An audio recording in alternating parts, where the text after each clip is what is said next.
This week on a WYP podcast, Colin and I are joined by former professional football player turned coach and academic Alexander Verling.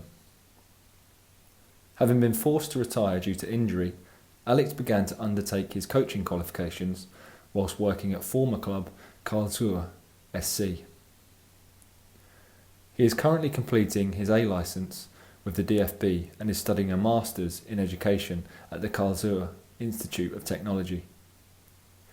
In this discussion, Alex shares his passionate curiosity for learning, which has seen him undertake study visits at a number of clubs in Germany, England and Spain, as well as producing a 40-page dossier on the playing styles of all 32 teams in last year's Champions League group stages.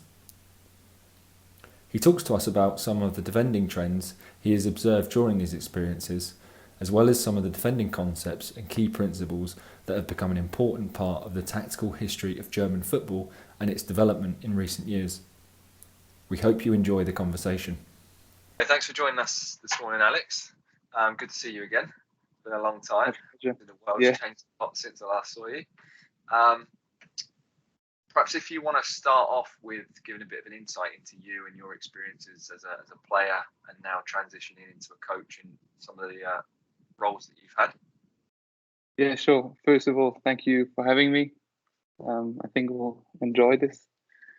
So I'll just share my screen straight away because I prepared a little slide for that. So in the middle, you see me. My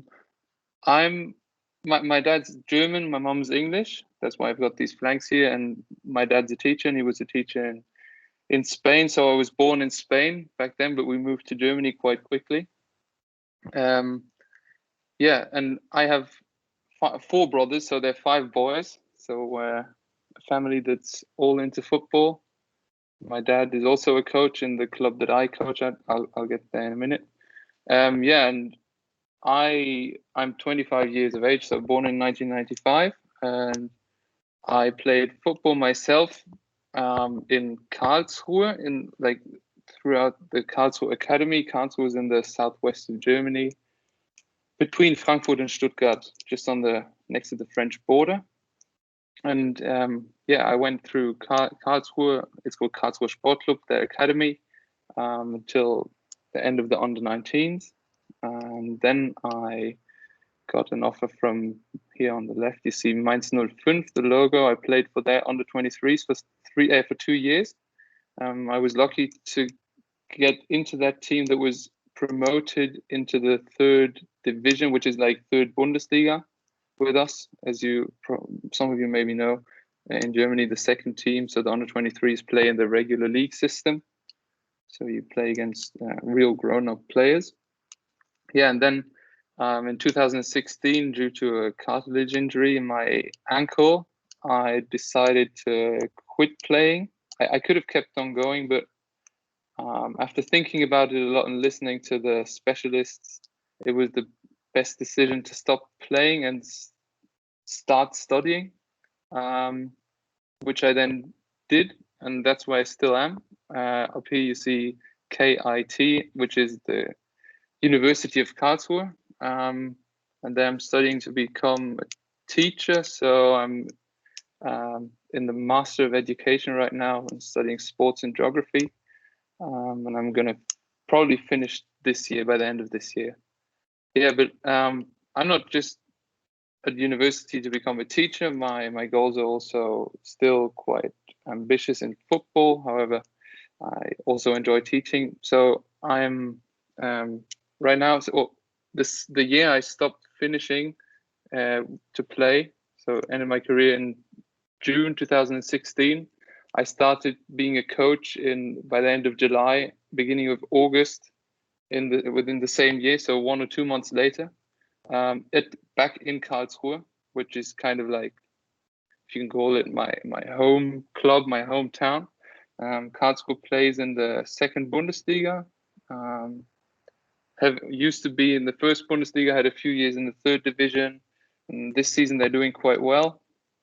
And so when I then started in Karlsruhe, I noticed that coaching is a lot of fun for me, and also being the eldest of all these boys here. So I'm the eldest. This is Nicholas, Oliver, Christopher, Jamie.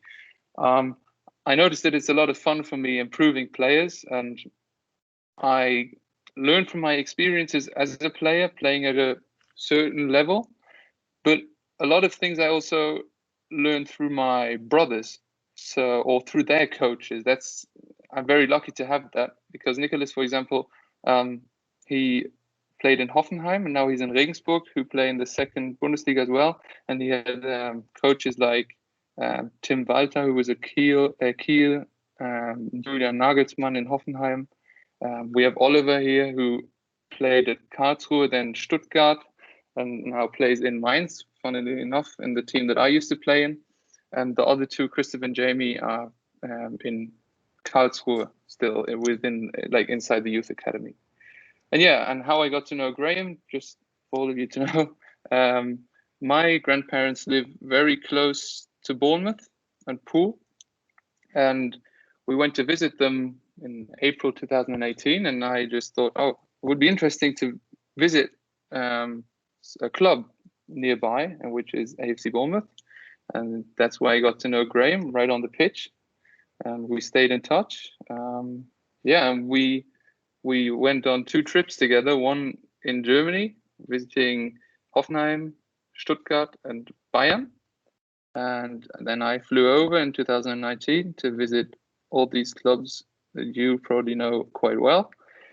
Yeah, and I also, why Villarreal is here, for example, in 2019, in that summer, I was allowed to visit Villarreal's first team's training camp in Austria for a week. So I worked for a company that manages the training camp, and I had everything at first sight, what they do, how they train, and so on. So yeah, I'm trying to gain a lot of experience through my playing career, through my brothers, through visiting clubs, but especially through watching games, listening to coaches, reading, and so on. So all the things we all like to do. Yeah, and right now I'm with the under 14s in Karlsruhe. I've just got 2 slides here. Karlsruhe is redeveloping everything, like their whole infrastructure. We're building a new stadium right now with 34,000 seats. It'll be finished next year. Karlsruhe has developed some players that are playing at the highest level. I just took a few here that you might know, like Hakan Çalhanoğlu from AC Milan, number 10. I used to play with him in our youth team for 2 years, every now and again. Then Lars Stindl, he'll be playing against Man City. He's the captain of Mönchengladbach. Also played like Mehmet Scholl, or here Oliver Kahn. Oliver Kahn is from Karlsruhe, and his dad still plays every now and again with his friends at our training ground. Yeah, and here Nico Schlotterbeck, he plays for Union Berlin right now. He's born in 1999, so still young players being produced in our club. Yeah, so that was a quite a long introduction about myself, but then you know kind of who I am. Yeah. Alex, can I ask you a question before we go on? Yeah, sure. So you and Graham have done these club visits. I want to hear how you take that knowledge from going to see how others do it, or a training camp, and how do you actually put it into something that's completely different, like an under 14 at what would be considered a smaller club, in Germany? How do you put other people's practice into your own? Mm-hmm. Yeah, well, first of all, I always find it very refreshing just seeing different cultures. So it's not just the culture of the country or the town you're in, it's also the culture on the pitch and the whole environment and atmosphere. It's very different, not very, very different, but there is quite a lot of difference between a training session in England, at least in my experience, and in Germany. Just the tone, the words, the wording, and the whole structure of it. How I take it into my training sessions and my team. Well, first of all, I'd say the pitch is always the same. So it's always about the football pitch. In some things you can't go into, so I'm training under 14s, you can't go into as much detail as you'd sometimes like to, at least from those experiences you've made. But if you just think about the structure of a training session, or if you watch like as we know, the Spanish training philosophy involves a lot of rondos and so on. So you can take a lot of those bits and bobs out of the training sessions, and just, I think it's always important not to copy, but to take it in, take note, think about it. How can I use it for my context? And then put it into my training session, which should suit my philosophy. So if you take a training session from somebody else, you always should ask yourself, that's something I learned from Ben Bartlett, for example, in Fulham, that you should always like think about what is the context they were putting that training session in. I in my experience, I can actually surprisingly use a lot more from what the first teams use for my under 14s as well, because most of the things, usually the professional coaches are with the best coaches that there are, and I think we've all had that experience. If a top coach, like, I don't know, I'll take Klopp and Guardiola, for example. If they say something and it's new to you, if it's really good, you'll think, yeah, of course. Yeah, I know that. You know what I mean? They're just able to break it down into one word or one sentence that summarizes so many things. And if it's so simple, then in my experience, 13, 14-year-old boys are able to understand it as well. Yeah. Fair enough. Very good. I think in your introduction, you've had such a sort of vast range of experiences, from playing as a professional to studying, doing a master's in teaching and education. You're now coaching. I think, am I right in saying that you've also worked for the DFB as a regional coach as well? Yeah, I did that for a season, and that was the season when I came over to visit in England. So we have the Deutsche Fußballbund, the German FA. It's split up into regions, and I was so in the southwest we have Baden-Württemberg, it's called, and I won't make it complicated, but in Baden we have like a regional headquarters, then we call it like that, and there we train with the players that are, like, for example, around Karlsruhe we have Hoffenheim, Karlsruhe, and Sandhausen. They play in the second Bundesliga, and the best boys within an age group train every, I'd say, 2-3 months. They train together, and then by the end of the year or in autumn, they go and have tournaments against the other regions of Germany, and there all the DFB scouts and coaches and so on are watching as well. And then most of the time they pick their players from watching them there, but also watching them in their own clubs. But that's a very good opportunity, because there you have like the best players of the whole, like, of all of Germany in one place. Like, I remember when I was in the under 18s, when I was there, like, if you take Bayern München's squad, there are a lot of players in my age group. So in my team was Niklas Süle, for example, who we played against the ones from Württemberg, so Stuttgart region, which was Kimmich. He was there, for example. Then by the way, in the same team with Kimmich was Serge Gnabry in Stuttgart, and Timo Werner as well. So you have a lot of players in those tournaments then, yeah. But I just did that for one season, or half a season almost, because as we know, by the beginning of 2020, nothing was possible anymore due to the pandemic. Yeah, and I'm happy that I'm back in club football, because I missed being on the pitch a lot. Yeah. And not only so as an ex-player and now a coach, but also doing a master's in education. Probably that's something that we don't see as much in England in terms of players that come out of clubs or are released. They don't tend to continue their education, generally speaking, whereas you've also done that as well. And I know from your research that you did as part of your degree, you were looking at some analysis of Champions League games. So maybe if you could sort of give us an insight into what that looked like and some of the stuff that you did around that. Yeah, that was for my Bachelor of Education. It was the analysis of the group stage of the Champions League season 2019-2020. So just to show you what I did, I watched every single group stage game, 90 minutes full. It was very intensive, 96 games in total.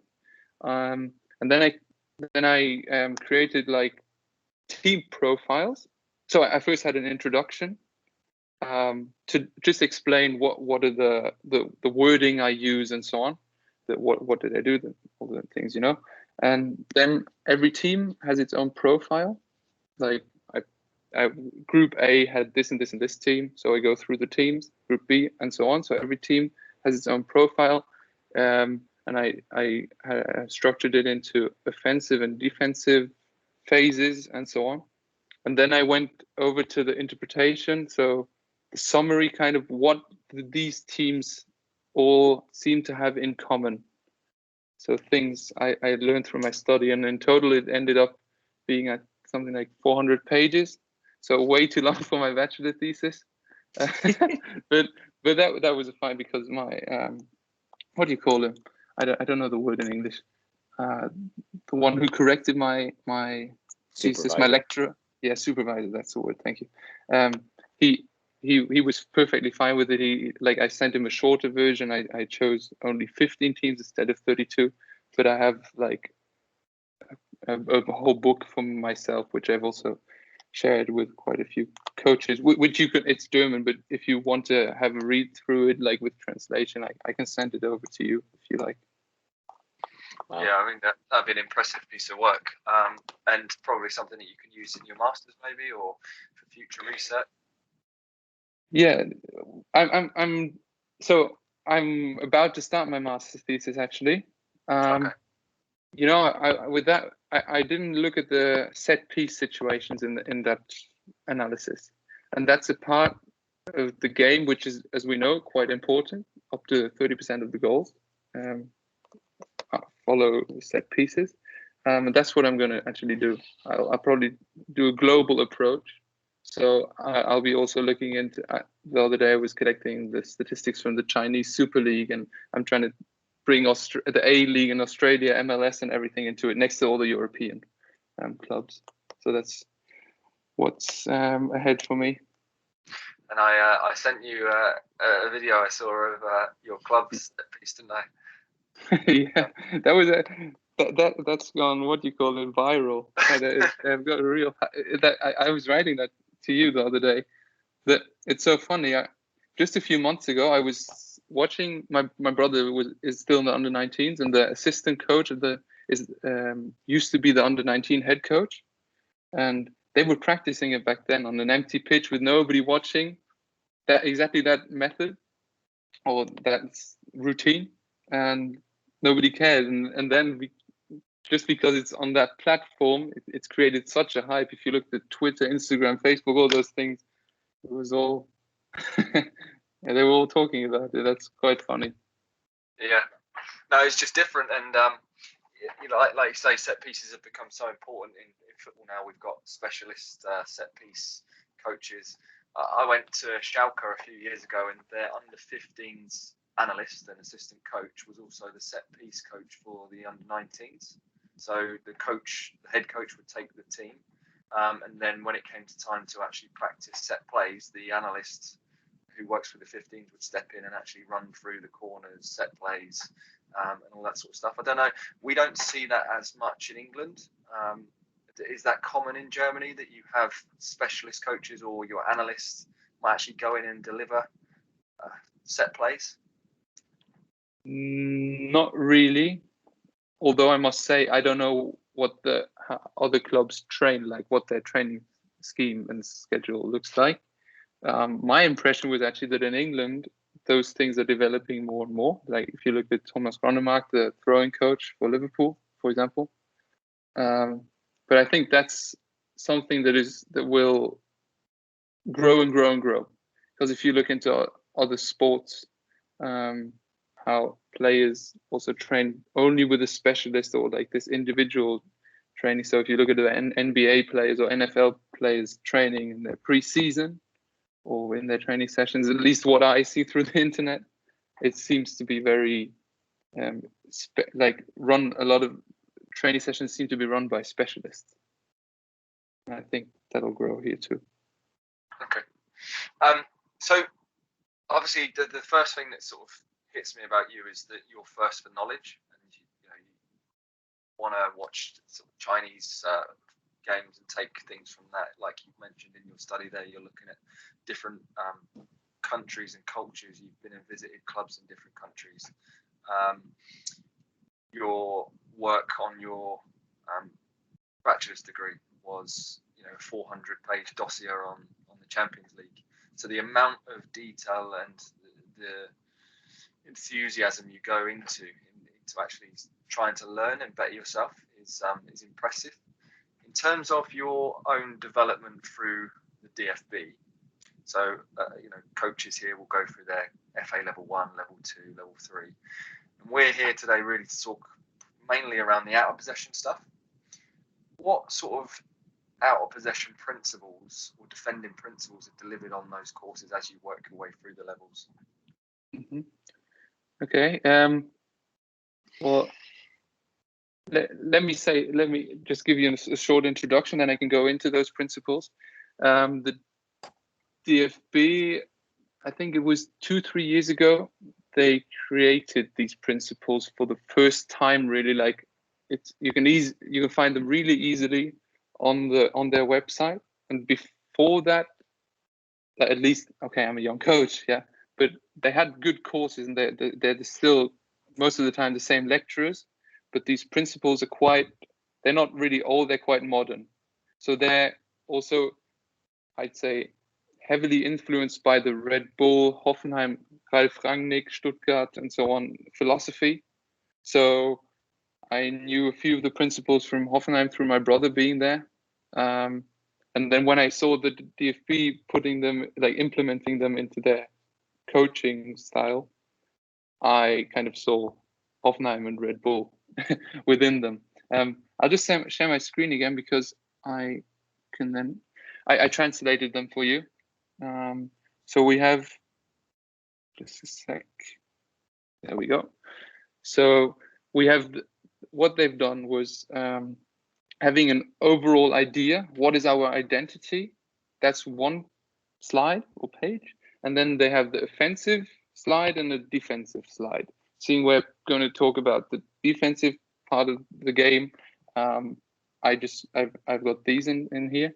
At the top, we have this overall idea, because your idea and identity and philosophy heavily influences your defensive style of play and your mentality. So it all starts here. If you know this, then you most probably know if you want the ball, then you want to get it quite quickly. So you'll see quite a lot of pressing. We coach each other. So all these common things. We're able to play different systems. That's also something that has happened or developed through young coaches like Tedesco, Nagelsmann, and so on. Also through Guardiola's influence in Bayern München. So we're not just able to play in a high press all the time. We're also able to play in a deeper block for certain situations. But we're also able to play. Today we're going to play a 5-3-2. Next game 4-3-3. But in that game we'll change to a 4-2-3-1 and then to a 4-4-2 by the end of the game. That's something that you also see in youth football. You actually almost see it even more sometimes in academy football. And the coaches like to use different systems. We search for and win every personal duel. So that they were trying. So that the German mentality is also sometimes like, we look for this duel. We win against our opponents and so on. So we have this inside there, and we're always active. Also shows you that they don't want to have that. At least the idea is not to always be in the passive role, just in front of your box and just shift around. They want to be active and win the ball. So if we then go below this, the logo, these are the defensive principles of the DFB, and it's important to say, I'm doing my A license right now. Actually, I'd be finished already, but due to COVID, it's been postponed, but I'm in the middle of it. And it's important to them that everybody can develop their own style. So they're not telling you you have to play like this. They're just showing you a pathway of things that make sense most of the time. So compactness is very important, especially in Germany. You hear nearly every coach talking about that. Here, putting the opponent under pressure so you can win the ball through time pressure, spatial pressure, and opposition pressure. The closer to our own goal, the closer to the opponent. Also, like how do you say? It hangs together with, or it has a lot to do with this bottom principle. So from the courage to win the ball towards the will to defend our goal. That was very difficult to translate. What that means is when we're up front, when we're defending and up front, when we're pressing high, we can take more risks. Like we can really go to win the ball. But if you're in front of your own goal or inside your box, you can't take that much risk because you can even easily give away a penalty, for example. And you, especially in academy football, at least in my experience, you see players still defending to win the ball while they're inside their box and giving away penalties. So if you have this principle in the back of your mind, that can definitely help you. Yeah, and so this is a lot of nearly every coach in Germany says when we defend crosses, we man mark. So this principle covers that. If you look at Spain or Italy, you also see quite a few coaches that have zonal marking when they're defending crosses. Others use a mix. And I'm not saying that every German coach uses man marking. It's just what's common.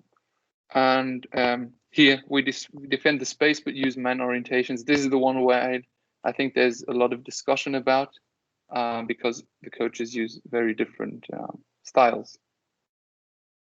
Yeah. Back to you. So no, thanks for sharing that. So that's come in the last few years in terms of the DFB sort of coach education pathway. I think in England we had a similar sort of 2015 the England DNA. I don't know if you've heard of that, but a similar sort of overarching philosophy, similar sort of concepts that you spoke about. Not to say that everyone in England has to play this way, but there's a preferred way. So if we can press and win the ball, that's sort of the best way if we can, closer to the opposition's goal. However, if we can't do that, can we get compact? Can we deny space and so on and so forth? So it just gave a little bit of a framework that coaches can interpret and apply as they wish. So it looks like the DFB have done something similar. There's some different things as well in there, like the closer you are to the goal, the tighter you might get. I think in England, certainly there's probably a trend towards zonal defending. So when the ball's wide, if you're playing with a back four, the fullback would go out and press. The near side centre back would almost, the zone of the front post. The weak sided centre back, middle of the goal, the fullback on the opposite side in line with the back post. And that generally is probably the way you would see. But obviously with Guardiola, Klopp, Hasenhüttl, different coaches coming in, we are seeing a bit more variation. And that's probably the thing that strikes me with German football when I watch the Bundesliga. The amount of variation that we see is probably a lot more. In England, it tends to be not an over-reliance, but physicality is quite important. Whereas I watch German football, and you'll see different formations, different styles. You'll see an under-19s coach who might step into a role and take the first team. That's not really what we're familiar with in England. I don't know if that's just like your observations of basketball and baseball. That would be my observations of German football. I don't know if any of that's true, or you challenge any of that.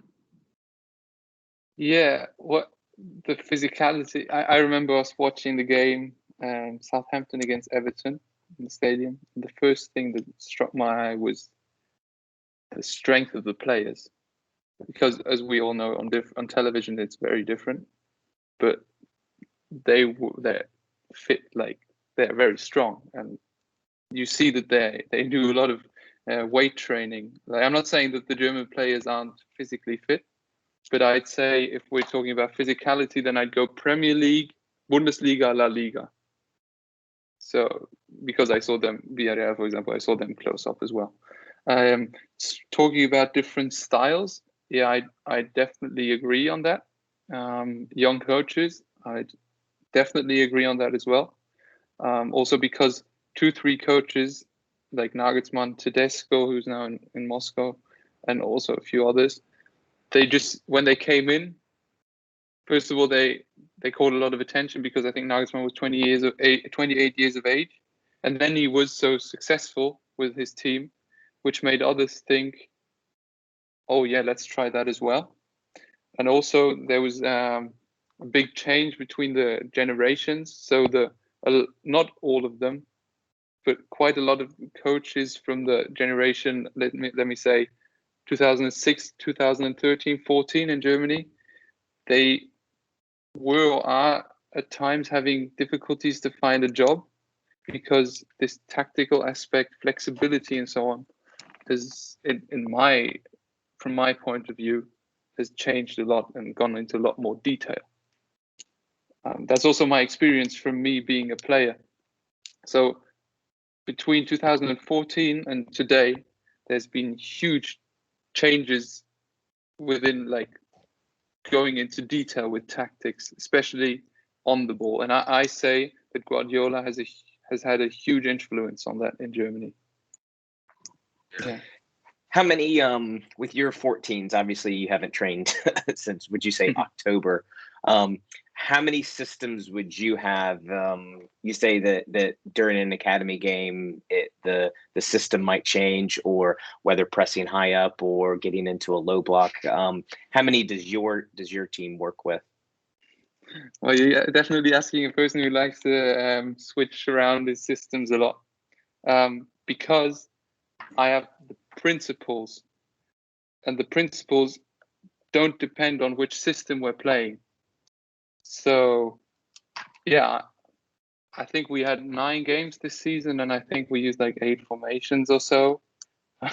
but there's so many similarities in that. Let me look for a simple example. So if we, okay, I'll just share my screen quickly, and then I'll open a tactics board. Sec. I just want to show you. Oh, I'm back to you. Okay, can you see my football pitch? Yep. Yeah. Okay. So I'll just put the players in. Graham, it's vertical, not horizontal. Oh yeah. Is there anything that they teach you in the coaching courses? So in Germany, they always teach you to coach from the bottom to the top, and not from top to bottom, which makes sense, because then the left back is on the left side, and your players don't get confused when you tell him he's on the left, but he's actually on the right. So we have an influence from Frank, who I think Frank's actually come back over to the DFB, but he was at US Soccer for a while. But our influence in US Soccer stuff goes top to bottom, or bottom to top. Sorry, just like this. Yeah, well, it makes sense, doesn't it? Mm-hmm. Graham's a left to right guy. Oh, is he? Uh-huh. Well, I'm really used to this. I'd be confused using it from left to right. You're even using the same colors that we use. We're always blue. They're always red. Well, I'm also used to that. Let me say, can't see my club is blue and white, and our rivals Stuttgart red and white. So I wouldn't be in trouble, but you know what I mean. If I yeah. So what I was going to talk about, why it's possible to play different systems, is, for example, let me say we play 4-2-3-1, and I'm not really going to put these into perfect positions, okay? But the opponent has the ball somewhere around here. I'll just make it a bit bigger so everybody can see it. Okay, so the ball is here. I'll just put it here. He'll try to use his cover shadow. That's something we can also talk about then later. Number 7, I'll take him. His job, for example, could be, if the opponent plays like this, is to block the passing lane here into the half spaces, or depending on if the coach wants to use more spatial zonal approach or man-orientated approach. So you can either tell number 7, close the passing lane to number 11 and press number 3, or you can tell him, if you know that he moves around a lot, close the half spaces and be ready to press number 3 when the ball is passed. So that's also something. We attack the pass. So not when the ball arrives, but when the ball leaves the foot. And so in 4-2-3-1, his job could be press, yeah, and then close them down there. So very similar could also be if you go to 5-3-2. Let me say they just, I don't know, they do this, they're building up like this, like as an asymmetrical build up, something like that. And if you look and you play like kind of a 5-3-2 or 5-3-1-1, okay, you have number 6 in Germany, number 4 in England, so defensive midfielder number 8. You can tell him to have an option-oriented position. You can tell, I'll give him the ball, tell him like close, lock him in on one side. His job, let me just do this. It always depends on the opponent, yeah. But his job could, for example, be it's almost the same thing. So if I'd switch during the game, for example, for number 7, not a lot changes. His job would be to close this passing lane and attack the fullback. And of course, then you have 5 here at the back instead of 4. But I just see these things as like you have a toolbox, which are also your principles, but also like just routines. And from that toolbox, you create your own, like you create a formation and what do you call it, like routines of how you press. You know what I mean? You understand what I mean? Absolutely. Yeah. So yeah, sorry. What's important is, I could talk for ages about this, but that I have a lot of layers. Okay, so you can. I used to have like if you look at it like that, if you play a 4-4-2, on paper when they're static, you have 3. You call them layers, and like if you in German it's lines. Lines, yeah. So if you midfielders, forwards, defenders, right? Yeah. So if you pass, yeah, exactly. So if you pass the ball past the strikers, 2 players out of the game. If you pass the ball past the midfield line, 6 players out of the game. 4 + 2. I used to that's a very simple way of looking at layers. And you can either create your layers through your formation. So a lot of layers would be a 4-4-2 diamond with 4-1-2-1-2, which is 1, 2, 3, 4, 5 layers. But that's how my opinion has changed through my analysis, watching the teams like Valencia, Atletico Madrid, and so on. With the 4-4-2, you can create a lot of layers as well. Just how you shift over towards the ball. And that's a question of philosophy. I always say, for example, when we're talking about 4-4-2, 4-4-2 is very easy to introduce, but in my opinion, also very difficult to play well if you want to have an active style of play. Because your play, why I like to change formations, and I've been influenced, like when I came to Mainz, Tuchel had just left, for example, and my brother played for Nagelsmann and so on. And what they do is switch around a lot. And I think the advantage is also that you take away dilemmas and decisions from your players.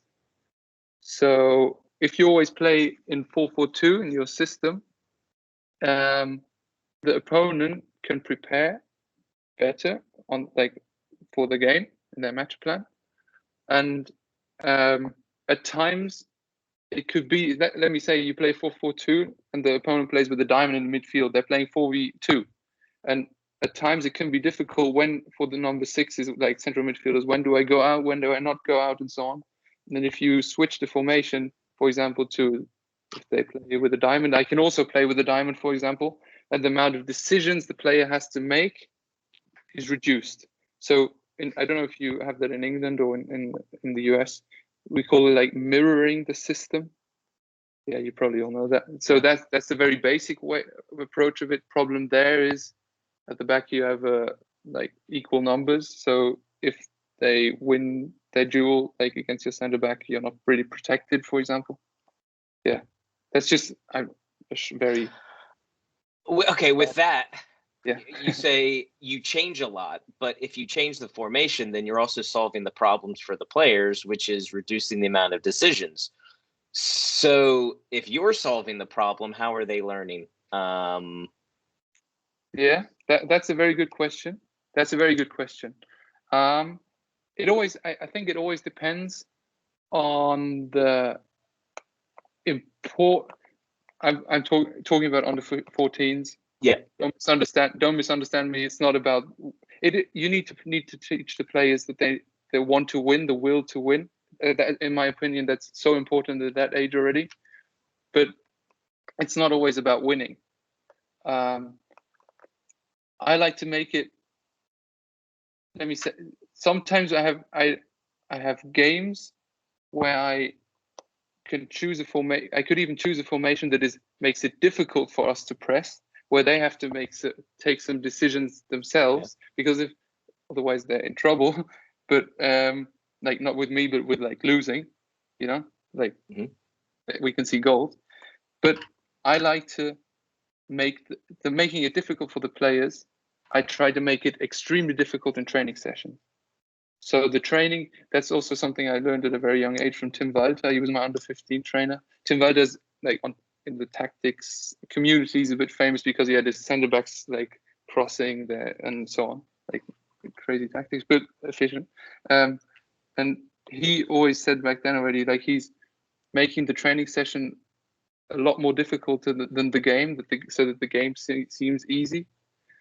And in my opinion, that when we're talking about the game, like playing a game, you have usually like one game a week, and the players want to win that game, want to have fun, and want to, let me say, just like the best case, dominate the opponent to a certain extent.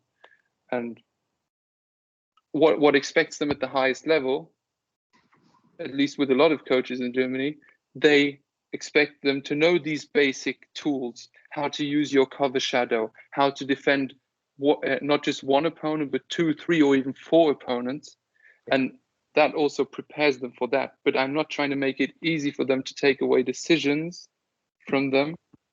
That's rather what I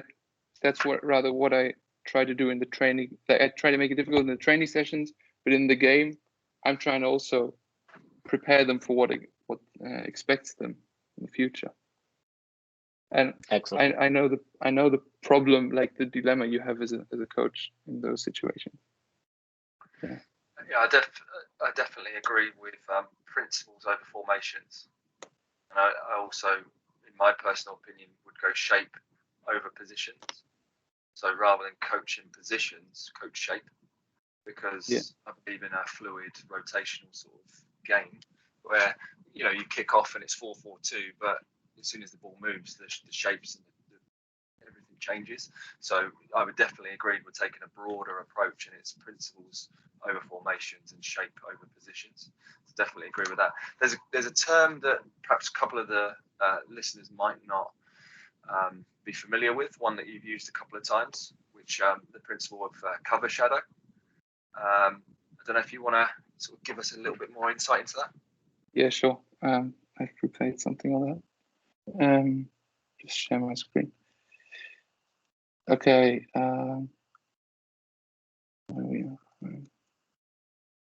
Okay. So a lot of teams, like for example, my brother in Regensburg, ex-coach came from the Red Bull philosophy, and a lot of teams, like they always say, I just said it just now as well, you don't just defend one opponent, but you're able to defend at least two players. So if we take the red player who's defending against these two blue players, let me start in a simple way. Every player on the pitch, every defending player has a cover shadow. He always does. And this cover shadow is always, like, if you take the ball, let me take the ball and say it's like the sun, and it's shining kind of. What is behind you when you look towards the ball is your shadow, like with the sun. Or take the flashlight principle. Like I have a flashlight in my hand. The closer I go with my hand, the bigger the shadow. And the same thing it counts for your cover shadow in football. So the closer this red player is to the ball, the bigger his shadow. And if this player, can you see my cursor, like the arrow? Yep. Yeah. So if he would be coming from here, and if I watch games from 2005 and so on, or like a bit earlier, or even myself when I was a youth player, I'm an academy player. You put the opponent under time pressure if you're coming from here. So if this red player would be coming from above, but you're not really closing any passing options. So if that opponent plays a certain level, he'll just pass the ball onto his teammate and won't be stressed from you pressing him. So yeah, you always try to use a good cover shadow, at least when you play for my team. And you should always know that you have one, and you should always try to use it to the best way possible, and should always check your shoulders also when out of possession. If you watch Liverpool, Man City, those players that play up front, they're extremely good defenders. If you watch Firmino, for example, how often he checks his shoulders is unbelievable. And he this from my thesis, for example, this was just the beginning, an example. So the closer you are, this is just very hypothetical theory, like real theory, yeah. The closer you are, the wider your shadow then gets. You know what I mean? I know this player could pass the ball somewhere and so on, but for us as a coach, it's important to also know. That's why I try to use why I also use different formations, is how do I use the cover shadow of my players?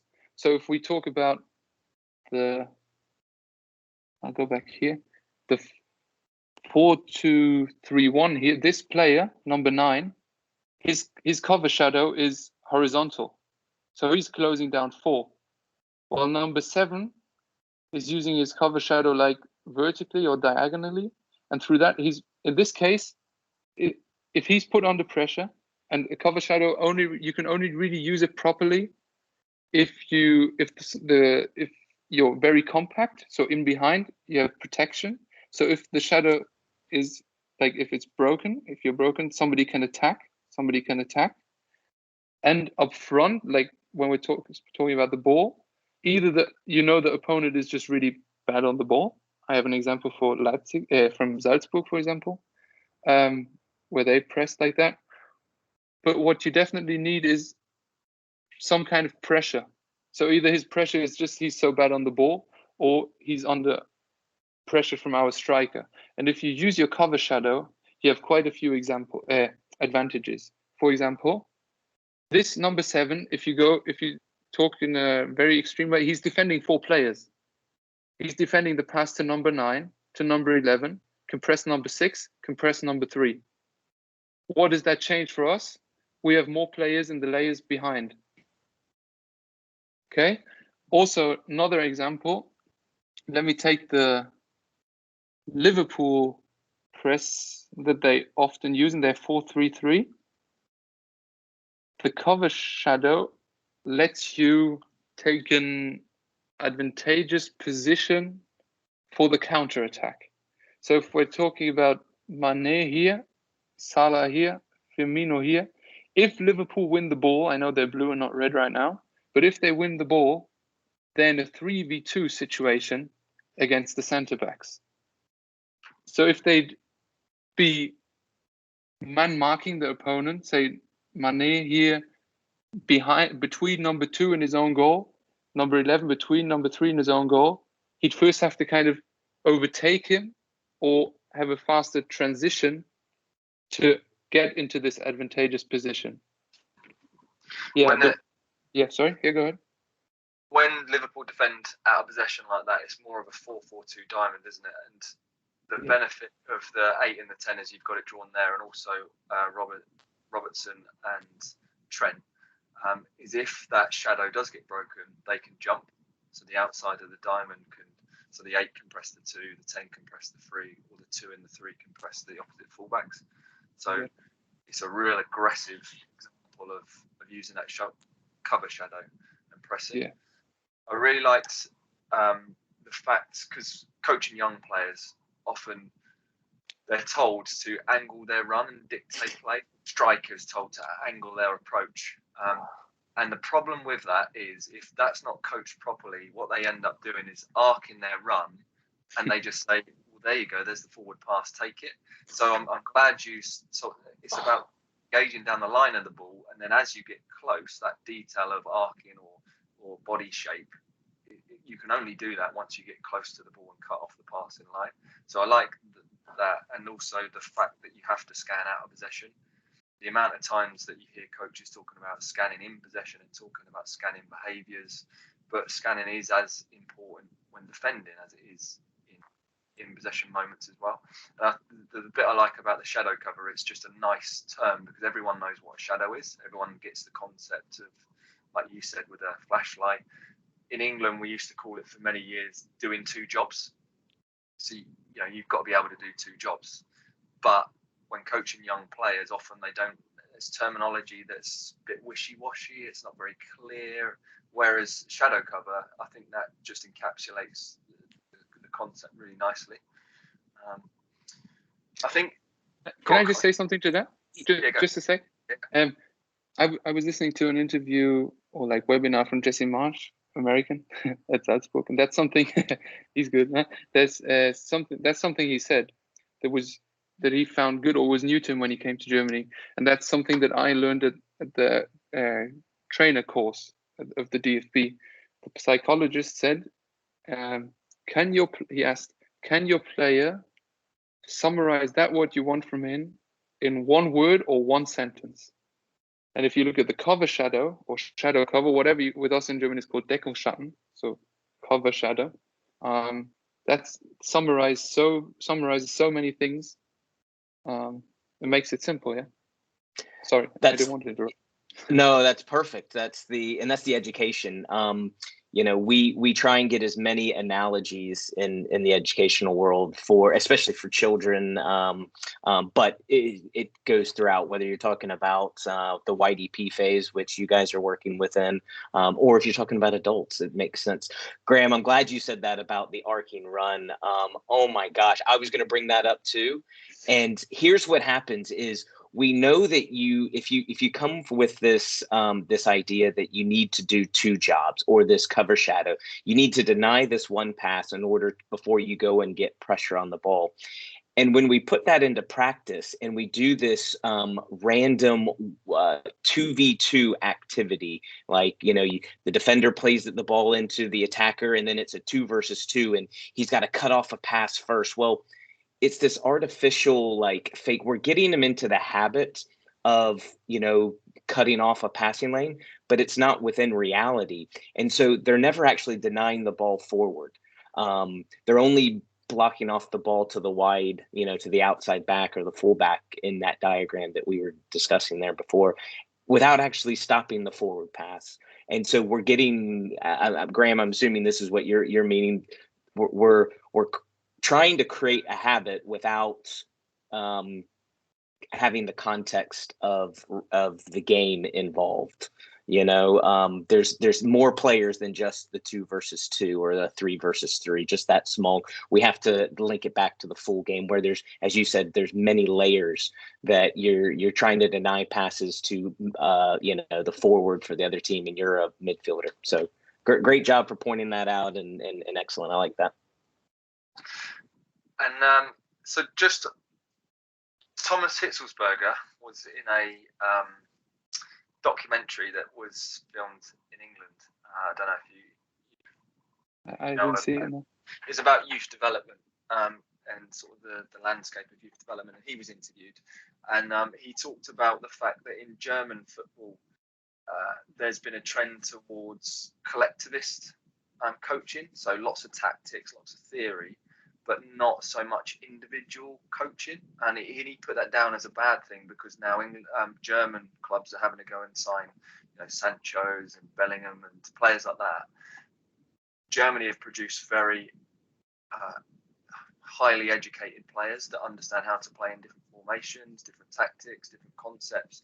But perhaps the trade-off is that they're not developing those players with individual flair and creativity that perhaps they did in the past. Yeah. What would you say to that? True. Danger of also my approach. If you look at the coaches they've developed, I'd say in the last year there were quite a few good ones, huh?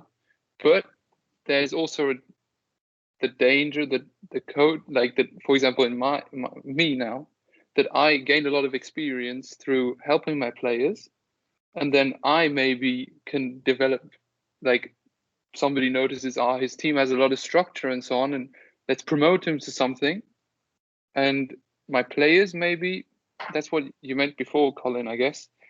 I'm solving their problems for them. And I know the problem and we have there. But as I said, when we talk about the game, we're talking about in my age group, we're talking about 70 minutes. How many touches on the ball does the player have? I tried to, in certain games, help them a lot. In certain games, help them a lot, kind of prepare them for later. In other games, maybe help them less. Especially at the beginning of the season, I did that this year. But especially in the training sessions, like for example, with us, Monday is the individualization day, I kind of called it. So we really train in very small groups, and so like in groups of 3 or 4, and really, and in every training session apart from that, I try to give them as many touches on the ball, a lot of difficult situations, but always giving them also a context. Which situation could we be within the game? But that's something that's being discussed every week, also in the media in Germany.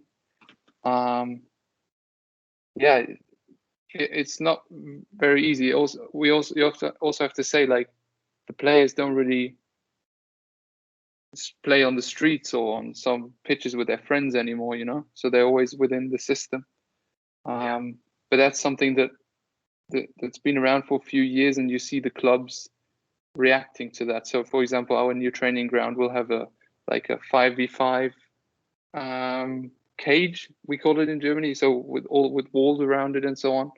And we do pay a lot of attention to that. But I also think that it's maybe to a certain extent also down to the culture a bit, in some way, that the Germans are very. Absolutely. You also notice it, like with the lockdown and so on, that if you are somewhere, like, I have a big family, yeah, I'll just take my example. We go for a walk on the weekend. My brothers came home, they had a weekend off.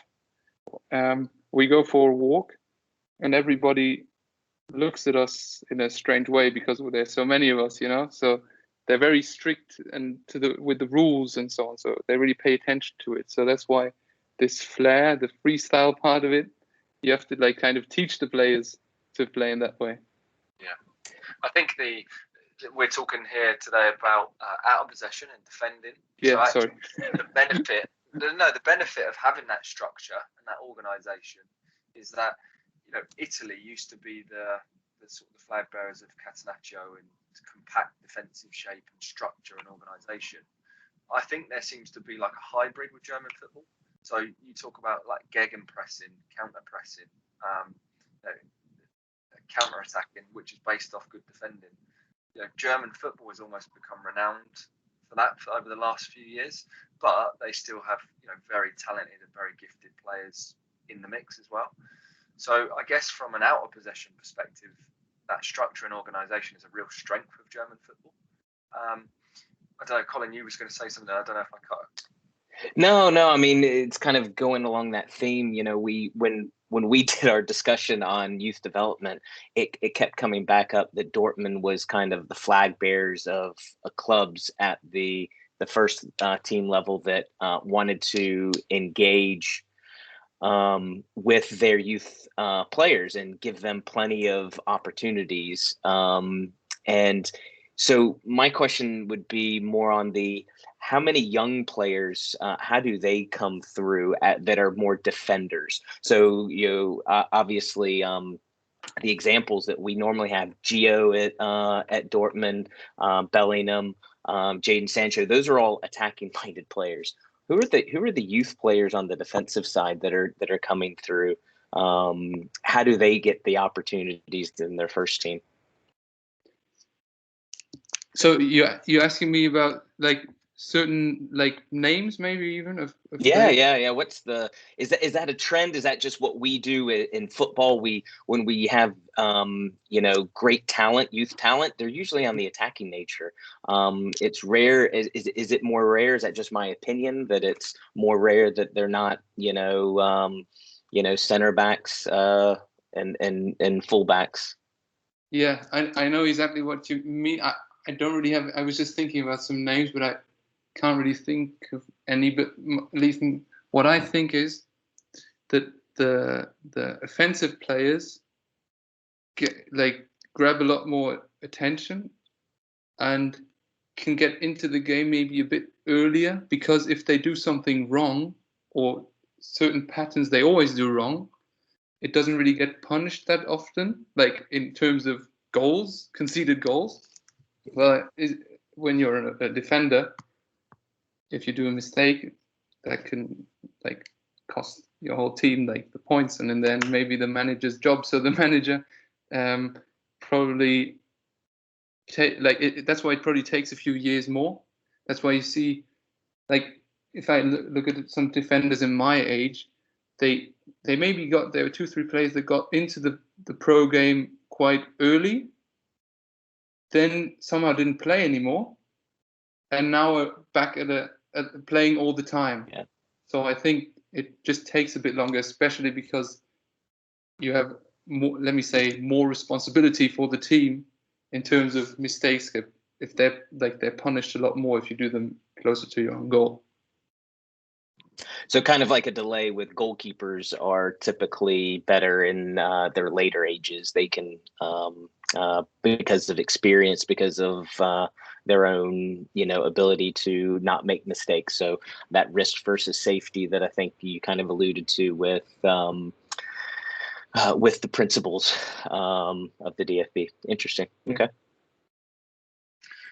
And obviously, a lot of new sort of defending approaches tend to be coming from Germany because of young coaches that are coming through the academies, getting into the first team, applying their tactics. And then, like you said, with the set piece example that we talked about earlier, once it gets seen and is out there and it's social media and stuff, it becomes common knowledge. So like things like Klopp and gegenpressing, for example, and then you've got Hessenhutel that's come to Southampton and he's applied a ball-orientated pressing or defending, which he used previously at Red Bull. They're perhaps some concepts that we don't see a lot of in England. We might talk about gegenpressing, but perhaps a lot of young coaches coming through know the term, but don't necessarily know the finer details of what's involved. Similar with ball-orientated pressing, defending. Have you got some detail around any of those that you could share? Yeah. Just before I start off with that, I think I wouldn't say that a lot of things come from the German coaches, like that they think that they're the ones who invented. I think that they learn from watching all different kinds of coaches in different leagues. So I have no idea if it's true or not, but like Nagelsmann at the beginning of his career, for example, he used a lot of the 3-5-2 or 5-3-2, which you see, for example, with Antonio Conte. Klopp's gegenpressing, he wasn't really the one who invented it. It's been around since the 1950s or so, hasn't it? But it's really modern. I wouldn't say in the modern era that it wasn't really Klopp. He made it really famous also with that term, but he actually saw it from Barcelona with Guardiola. Yeah. And if we take, for example, so I've named Nagelsmann, I've named Klopp. Tedesco was also a coach who caught a lot of attention. He's Italian. He has an Italian, like he was born here, but he has an Italian background, and you kind of see it also in his style of play. So, isn't there a saying like the best coaches are the best thieves or something like that? And Yep. And that's 100% true. And I was saying before at the beginning of our talk that the best things are just so simple. You just said they become common knowledge, and I think a lot of influence internationally within the German culture ever since the Second World War, because a lot of the German men had died, and a lot of people came to work here. So that's why we have a lot of international influence within our football culture too. At least that's my interpretation of it. Yeah, and you can often trace things back. So like almost coaching trees. So you can 100%. almost trace it back to Ralph Rangnick, and you can probably trace a line of coaches that have come from him, and you can trace another line of coaches that have come from someone else. So they develop these coaching trees or pathways, and it's a bit like a relay where you just pass the baton on. So, Klopp didn't invent gegenpressing. He perhaps added a layer or an extra level of detail, and then his disciples, David Wagner or people who have worked with him or worked alongside him, will then go implement things, try things, and then the next layer will come on, and that's another branch on the tree, for example. So I think you're spot on in that. There's very few things now, very few ideas are original. They're a concept that's been taken, applied, and added to, and then passed on. Yeah. They're the COVID. They're the originals there, and then there's all these mutants out there, these mutations. I hear you. And so you've got some examples of some of those terms for us. Gegenpressing, yeah. I have a few points with gegenpressing. Okay, I'll just quick fire them quickly. So the main idea is not when you lose the ball, don't be disappointed. React straight away. Rather say, don't react when you've lost the ball. React like when you're losing the ball, or in the best case, you've already prepared the loss of the ball before you actually lose it. So that doesn't mean we're trying to lose the ball on purpose, but the probability of losing the ball in football is quite high because we can't, like compared to other sports, we can't hold it in our hands. It's always kind of out of control. It's always on grass which isn't even, and so on. So don't be disappointed. React straight away, and that's very important that you coach that within the training sessions, and you see that with every coach in Germany. When you, like Klopp said when he was at Dortmund, that gegenpressing is the best playmaker. So gegenpressing is the best number 10 because it can create so many chances. There are teams like, especially in the Red Bull philosophy, who don't really even pay that much attention, or don't seem to pay that much attention to their build-up to get back from the back to the front without any problems in between. It's okay to lose the ball.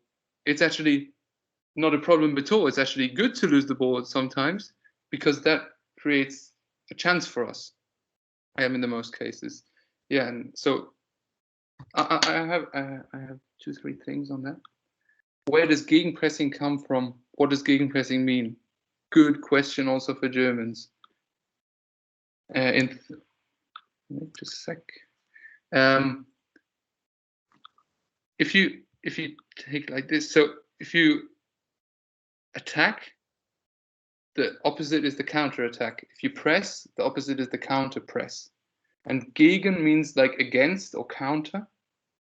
And if you want to see like that, the gegenpressing is like the counter of the counter attack.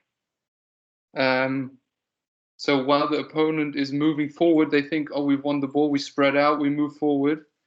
That's when you win the ball, in the best case within the first 5-6 seconds, and then you start a new attack. And the good thing is with this gegenpressing, it allows you to attack with more courage, because you know that's so important, in my opinion. Your players dare to take more risks if they know if I lose the ball, we can get it straight away. We try to win it where we lost the ball. Whereas I know from my own experience, when I was on the pitch and it was all subconsciously, I didn't think about it in depth, yeah. But if I knew subconsciously, if I lose the ball, what we can there could be a counter attack and we can see the goal, and then it's my fault. That was my thinking sometimes when I was maybe not on the highest of my self-confidence in some games or in some phases. But if you know we have the counter press, we've prepared it already before we lost the ball, my teammates are protecting me, and if I react well myself, I can create a good attack for us. That changes your whole mentality. You know, then that also eliminates fear to a certain extent. Yeah, and then I also like Klopp's co-trainer Peter Kravitz, or one of his co-trainers. He had an interview in a German football magazine a few months ago.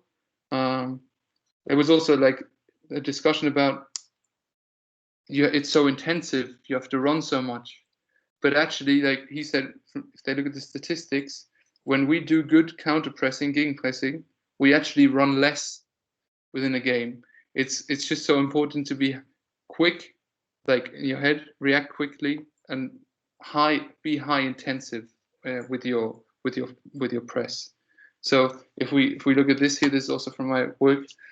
Paris in white is attacking. I think it's Sarabia who's crossing the ball. They lose the ball. Then a few seconds later, you see how many players are around the ball here. So there are different kinds of counter pressing. This is the most common one, especially with Red Bull teams or coaches who had to do with Ralf Rangnick, which is Tuchel used to also have to do with him. And it's important to keep them in this counter pressing zone. So you make the size of the pitch kind of, you compress it and you make it smaller, because on this size of the pitch, especially if you're able to outnumber the opponent or on the in the zone around the ball, that can give you good chances to then win the ball and attack only 25-30 meters away from goal. That's also a main advantage of the counter press. Also here, if you look at this is from different games and teams. The Dutch are also very intensive and good in this. Here we see Leverkusen. If you look at this, and we might get there later, I wonder what it will be like within the next 10 years, because now, like the last years, players are being taught the counter press in every training session, which means they're also learning, because there's always a team defending, and also always the team who has the ball, who's on the ball. If you develop a certain kind of press resistance, so to be resistant against this counter press, then this here, like if we look at this picture with Leverkusen, if Moscow, the white team, managed to pass the ball out of this zone, there's like kind of like a counter attack again on. You know what I mean? Like same thing here. If Madrid in blue is able to pass the ball to, I don't know who this is, into this zone, they're gone. If here on the left, picture C, Bayern Munich against Belgrade. If Belgrade, the ball is here by my arrow, and Tolisso, the Bayern player, is pressing the ball. If he loses his duel, Belgrade is in a 3v2 situation on the left side, on their left side. So it's really important when you counter press that it's intensive and that you either get the ball or the opponent. So it could also mean that you sometimes have to use a foul, but it's so important that they don't leave your pressing, like your press zone, because otherwise it's not a cover shadow. Otherwise you've got holes in you, and yeah. Exactly. Yeah, exactly. Yeah. That's what I have on counter pressing. And you don't, that's also something I learned from Jesse Marsh. It's something where you say again, yeah, of course, but we don't press to defend or to get the ball. He said we press to score. So and if you look at this example here, Oh no, wait, sorry, that's the wrong scene. It was against Genk. That's why I recognized the coach. Here we go. This is like, there's so many similarities between counter pressing and pressing itself. If you look here, Salzburg, we press to score. This is a very good example. So from the opponent having the ball in possession to Salzburg scoring, there's a, like, in how many seconds did that happen? In 2-3 seconds? I'm just trying to get the replay. So I know that the player isn't running at the highest intensity. He actually used this example. Sorry, that was Siri. He actually said in the, I'll just go back here. In the course he was doing, he used this example, and he said, I was wondering why isn't he, even when I was watching the game, that was part of my analysis in the Champions League. I was wondering why aren't they, like, why is he not pressing him now properly? They usually always do that, like at full speed. They knew he wasn't good on the ball, so they let him pass the ball. But then again, it's the whole philosophy of, like, we press to score. Yeah. That's on what I have on counter pressing, like, first. But if you have any questions, I'm sure there's something else I can. No, it's nice to get some clarity around some things, because I think there is a misconception around what counter pressing or gegen pressing is. So nice to see some visuals as well to support that for young coaches in this country, just to clarify a couple of bits and pieces. There's something I just want to say. Even in Germany, pressing and gegenpressing, some people use gegenpressing like for every kind of defense when you always press them. But the difference between pressing and gegenpressing is gegenpressing you use when you've lost the ball. Yeah. Just to make that clear. So yeah, transition pressing. Yeah, exactly. I think that's it's similar here.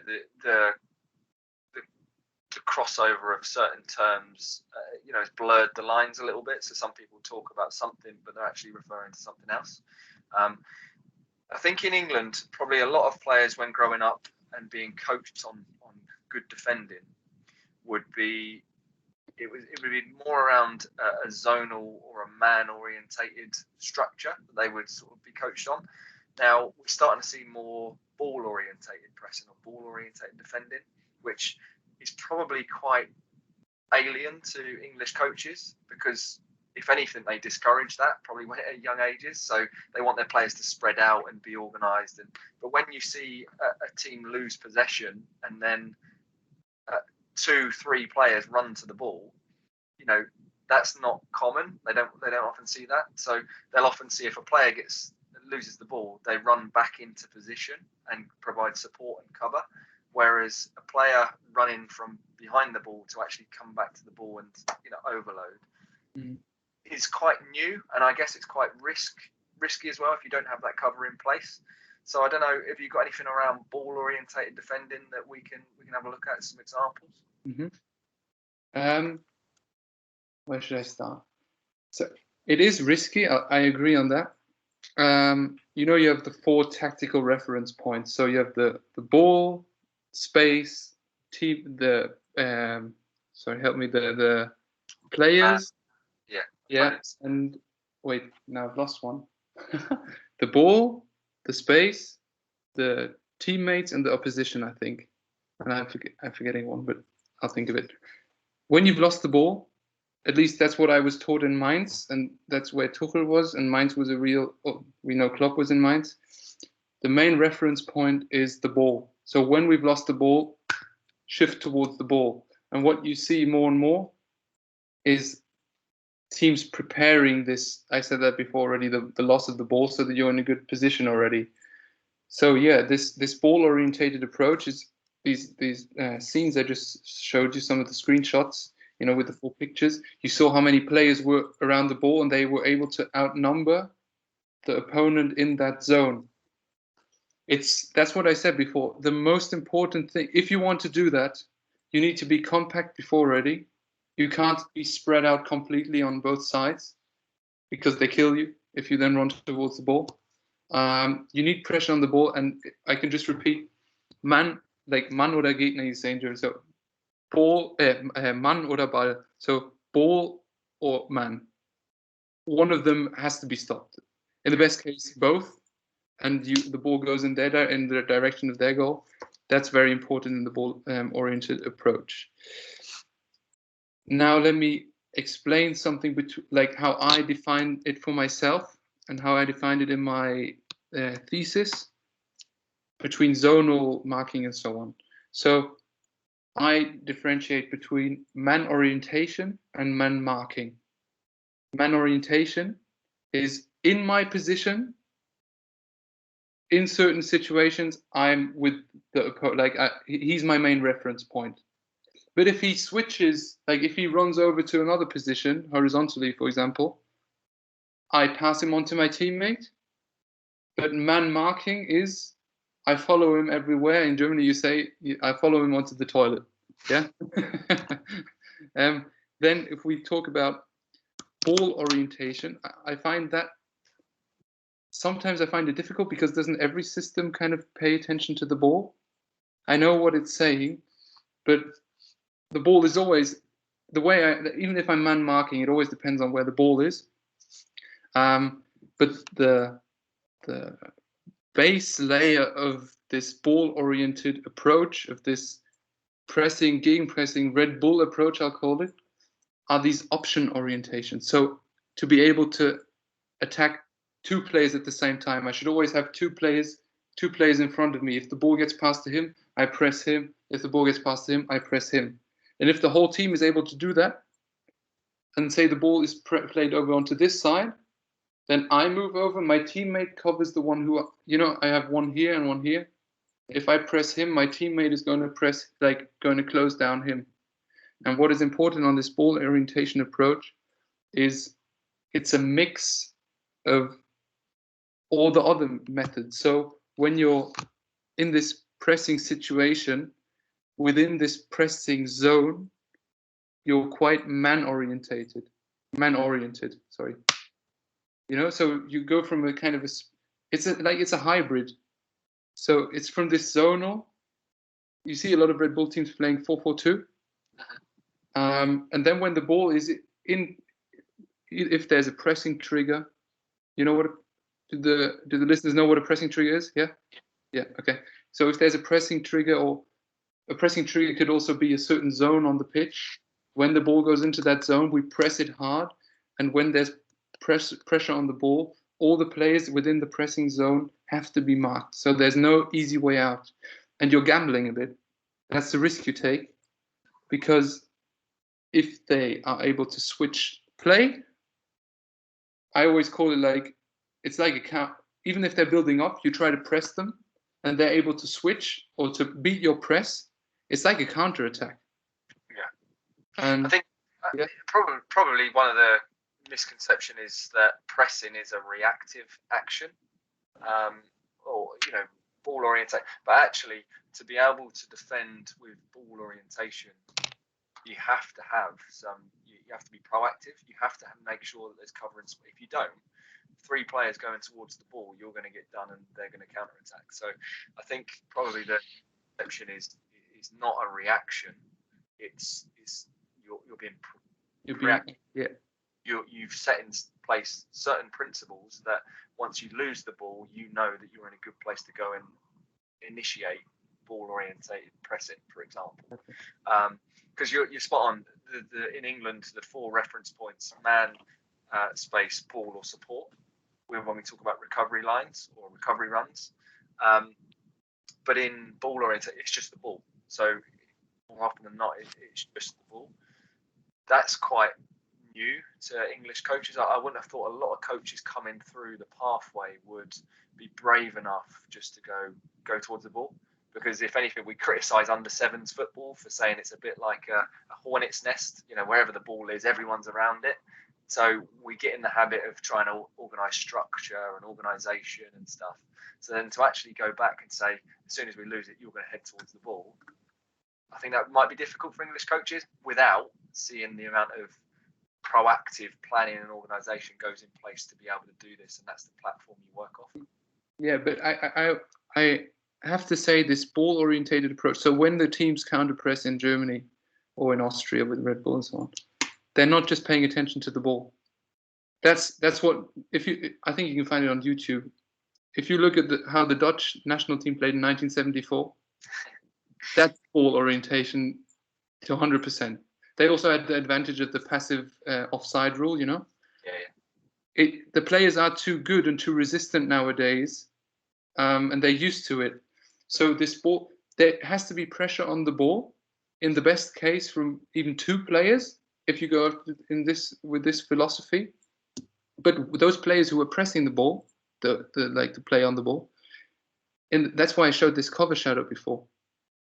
In the best case, they're using their cover shadow at the same time. So the player isn't only stressed because two players are running towards him, his passing options are also blocked. You know, so your first reaction is towards the ball. That makes everybody get, like, your team get compact, which is very, very, very, very important when you press. And that you have different layers also. So if you take the counter press, I haven't finished this concept for myself, and I'm sure somewhere in the world it exists already. So, but like the main reference point is the ball, and you could kind of take some rings around the ball, looking from above. You know, like your layers could, like, they have to be like counter pressing rings around the ball. So if the first player who tries to win the ball gets beat, there needs to be a second layer that is able to press straight away. And if that is broken, there's a third layer, and so on. And that's so important. So you don't just run towards the ball. That's what the small children do, you know? Yeah. But you get that instinct back into it and use all the tactical details with it. And that's the benefit. That's why Red Bull is so successful at it, because they've got those layers, because they generally play a 4-2-2-2. They call it the net. So when they lose possession, they divert everything into the net and they smother the opposition. So I think if you tried to play that with a conventional 4-4-2 or with a different shape, it might be a bit more difficult because you might not have those levels of protection. That's not to say it can't be done, but it would just need, the principles. Just have to work on that. But the success that Red Bull have is that shape and that net that they can use when they lose possession. Yeah, definitely. They were back to the formations and so on. You can either do it like they're always active with their 4-2-2-2-2, but you can also be active if you like. For example, a simple way would be mirroring the opponent, his formation. You always kind of have pressure on the ball, and if there's a pressing trigger, there might be another player attacking the player on the ball. Yeah, but it's always so important to, like you said, this net, and that it's very that it's very compact and everything. Yeah. There's some big assumptions that we're making here, though. One, that we always have to press. No. There's this idea that defending, you're always pressing. And then to go back to what you coined, it's almost like a counterattack if our pressure is broken. So you had talked about, there's a layer, and if that first layer gets broken, then we press in a different way, and then if that gets broken, we press in a different way. That's the assumption, that we're always pressing. It could be, okay, they've broken pressure. All right, we need to regroup. We need to get our compactness is obviously gone. So therefore, we need to somehow get our shape. I think Graham used that term. I'd rather refer to it as a shape, and then we can go and win the ball back. Ultimately, absolutely, we're not defending to stop the other team from scoring. We're defending so we can win the ball back and go score. So this idea, that the principle that we keep talking about is compactness. You can't get pressure on the ball and win the ball back if the compactness from everyone around. So it is multifaceted in that from that standpoint. So I hope it's a case that we're all, when we talk about these pressing schemes, basically, that those background assumptions, you can't be ball oriented if you don't have the players behind, and what happens when the press gets broken, and what's plan B after a press? Well, pressure is an individual action and pressing is a collective action. So to be able to press, you've got to be collective. You can't press as an individual. Yeah. So pressure is an individual action. Pressing is a collective action. And you can press from anywhere on the pitch. You can press from the edge of your 18 mark. You know, there is, people believe that you have to press, you know, it's high press, full out, high energy. But actually, you don't have to do that. You can press. Obviously, we're starting this topic, Colin, with pressing and proactive and trying to win the ball. Then next week, we'll go on to compactness, control and restraint, and a little bit more of the opposite side of defending, possibly. Alex, in terms of, you touched upon it earlier. You said, you know, what would it look like in 10 years? And you talked about teams or players developing a resistance. In terms of defending techniques, do you think, what do you think might be the next, where do you think we're going with defending from your observations of the Champions League and a lot of the football that you watch and are involved in? Where do you see it going in terms of defending techniques? That's a very good question. It's difficult to answer because there'll always be different kinds of approaches, like different approaches on how to defend. So some people might say 4-4-2, or a few years ago would have said 4-4-2 is dead, but Atletico Madrid has been very successful with it. And now you even see teams like Man City using it again, you know. What I definitely have noticed in the last season is the man orientations, or even sometimes man marking. If you look at teams like Atalanta and so on, has become a bit trendy. Like if I think about, say, like 5 years ago, while I was still like a young coach or even a player, if somebody would play in a man marking style, like how old are they? Like, you know, they play football before the Second World War, so you say in Germany, you know. But that's an advantage they have, because me as a player, I was never taught how to behave against man orientation, against man marking. So that's also an advantage that those teams have. So, and then I think in future there'll be so many hybrid styles of how to defend, and so many different styles. So if you look at Leeds United, how they defend, that's man marking. You can, like, a lot of the players are very like man marking. That the problem could be with man marking, you could have the problem that if there's no pressure on the ball, you become very passive in your the way you defend, and players can just dribble through your formation. Then I think in future that I think within the next years, this man marking style will, at least within the certain zones of the pitch, you'll see it more and more. And then we'll get back to looking at different sports, like, I don't know, like basketball, for example, where you have man marking a lot of the time. You can't really set a pick, like blocking the play. That's foul in football, though every team uses it with set pieces. But like rotations, these counter movements. If you look a few years back when everybody was into zonal marking, let's take Guardiola at Barcelona, he could just tell the players, this is your position. You stay in this position, behind this gap, because this gap is always there because they're in their zonal marking. That you don't see too often anymore. And so if you stay in this position and somebody's just man marking you, you'll never get the ball. Or when you get the ball, you'll be under pressure. So I think now in the next years, I can imagine that this man marking approach will have its advantages, because also players just aren't used to it. But now the current generation of the academy players that have to play against man marking, they're learning it again at a young age, how to behave against that. And every formation, every system has its weaknesses.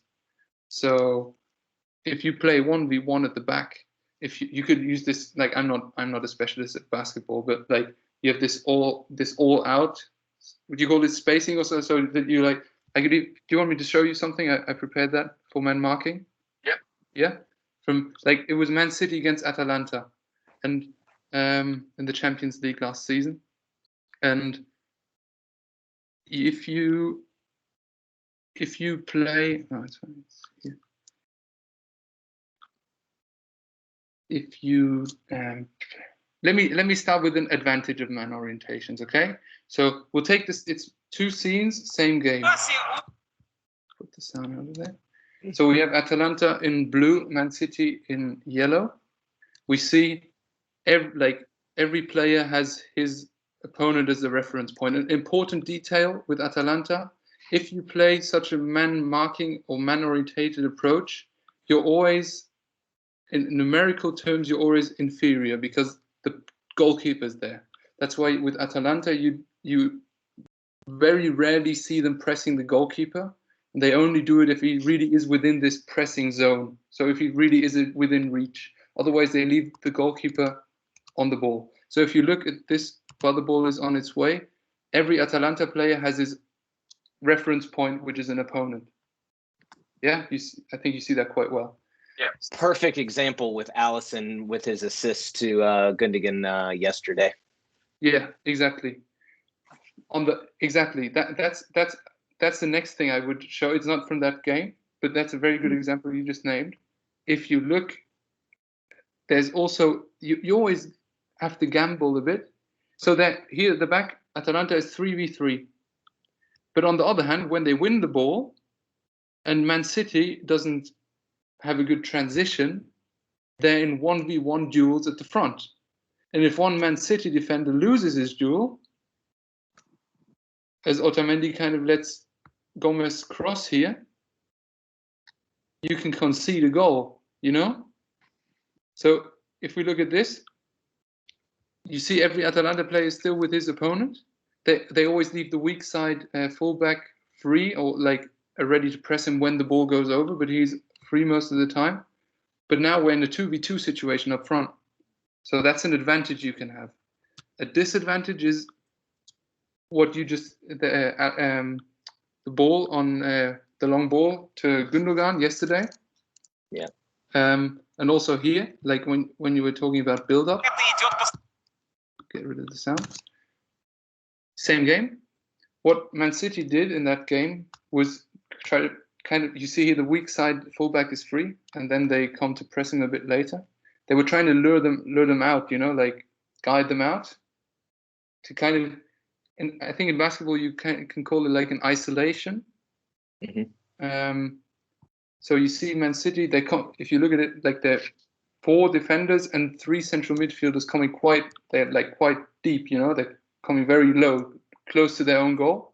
And all of Atalanta's midfield is out. They're always playing it like a 5-2-1-2 or like 3-4-1-2. So we have number 10 here and the 2 central midfielders. So we have a 3v3 up front. And if you have a goalkeeper like Ederson, like we saw yesterday, you're in trouble here if you use the duel and if the opponent has a qualitative superiority. Like, I know that I wouldn't like to be playing man v man against these 3 strikers here. Yeah, that's the weakness of this man marking approach. There's no goal here, but so I think, back to the question, wrong answer. I think this man orientation plus this ball orientation will be possibly the two main styles. Yeah. But as we know, things come and go in football. It's a cycle. And you always need to, and things change so quickly, especially nowadays. Our generation has such an advantage. In Germany, we have Sky, but we also have this, I don't know if you know it, DAZN. So we're always able to watch games from everywhere on demand, not just live on TV. I'm a bit younger than the 2 of you are, but like when I was young, I could either watch it on television, like when I was a child or teenager, I could watch it on television, and then it was over. Maybe YouTube, yeah. But nowadays, even if you don't have access to Scout, Instat, or so on, for €10 a month or €11 a month, I can watch A-League in Australia at 9 in the morning, go ahead and watch Inter against, I don't know, you know, I can watch so many different leagues and approaches, which is kind of like the globalization of football, you know. So you see all these different influences, and I was talking about that with German football before, and I think also with networks like social networks like Twitter, Instagram, not really Instagram, but rather Twitter, in my opinion, you can learn so much, and from different approaches, different sports, that I think you really, if you want to be good, you have to really pay attention, watch a lot of things, have your eyes open, and never think that your style of play or your idea is the right one, because as soon as the opponent starts defending or attacking in a different way, as I said, every system has its weaknesses. Yeah. I think for any young coach working with players, whether that be academy or slightly older, knowing those cycles and the fact that football is cyclical and things come around and things change in a response to something that's happening right now. If you're standing still and only coaching what's happening today, tomorrow you're out, you're lost touch of the modern game. So it's trying to identify what those things are, and can we start to now coach and work on those things. So as those cycles start to come round, you might be that Klopp who happens to be in a position where he uses gegenpressing to good effect, and then he makes a name for himself, and the rest is history. So I think it's having that feel and that eye, and you're only going to get that, like you say, through watching lots of football and exposing yourself to lots of ideas, watching the Premier League, but other footballs, other levels, and trying to identify what those things might be. So you're future-proofing yourself, and also for the benefit of your players. You look at Bielsa and his man marking. He always has an extra player at the back to compensate for that long ball threat that you just demonstrated there. Obviously, the counter of that is the striker Bamford at the moment has to dictate play against two centre backs. Yep. So there's pros and cons, and it's having that eye to recognise, well, that might be the threat, but this might be the payoff or the trade-off to that. And then are we strong enough to then go and work on that concept and develop it and hone it, so that when those cycles come round, we're in a good position to be able to deal with the future game. I think that's a great way to finish. Alex, we was only supposed to do about 45 minutes. And you've kind of given up about 2 hours of your time, which has been brilliant. Like sharing tactics board and videos and some screenshots from your degree, and some of the stuff you've shared with us today has been brilliant. So I really appreciate that. In terms of if anyone wanted to learn more, what would you suggest? Where would be their sources of information? Where are you sort of keeping your eye on to learn some things at the moment? Watch a lot of games. Don't just watch them. Analyze them, but still enjoy it. Like still try. That's a big danger, I think.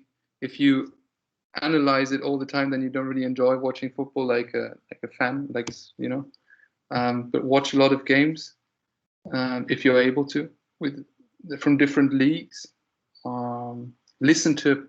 So that's kind of what I was doing I wasn't only watching the games for my thesis. I was listening to press conferences, to interviews, and also reading news articles about certain things.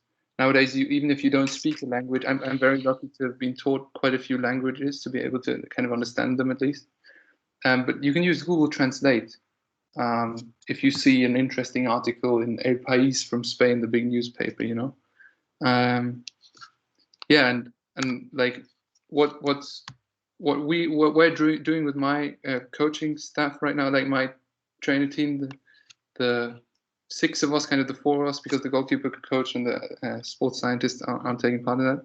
We're kind of simulating as if we're a team. So yesterday, for example, or this week we were Nice from France, and we were preparing to play against Paris. So we watched our games, our last 2-3 games, their last 2-3 games, and then we kind of created a match plan, which is not very realistic, but then we did the same with Bilbao against Barcelona last week. You see certain things that you say, this is their weakness, or this could happen. it's so funny to see, and it happens so often. It's so funny to see that happening then. And if you do that, even if you're on your own and you have nobody to talk to about it in that moment, on that evening, watch the game, and then think to yourself, what would I now say as the manager? What would I say in the press conference or in the interview? And if you've really paid attention to the game and really tried to analyze it, sometimes they really confirm what you were thinking. And that gives you not just a good feeling, but it shows you you're either on the right path or on the wrong one, and that helps you learn new things. And yeah, those are the main things I do right now. Of course, learning while I'm on the pitch is even more efficient than while we're in games. You notice this you should do and this rather not. And yeah. And it's a great bit of advice, especially in the current situation where we can't coach, to use your time effectively to upskill yourself. So, top bit of advice. Thank you. Yeah, cheers for joining us, Alex. It's great to see you again. Yeah, it was great. Thanks, Al. Appreciate your time. It was a lot of fun. Anytime. Thanks. I like talking about football, and right now you can't really talk to a lot of people.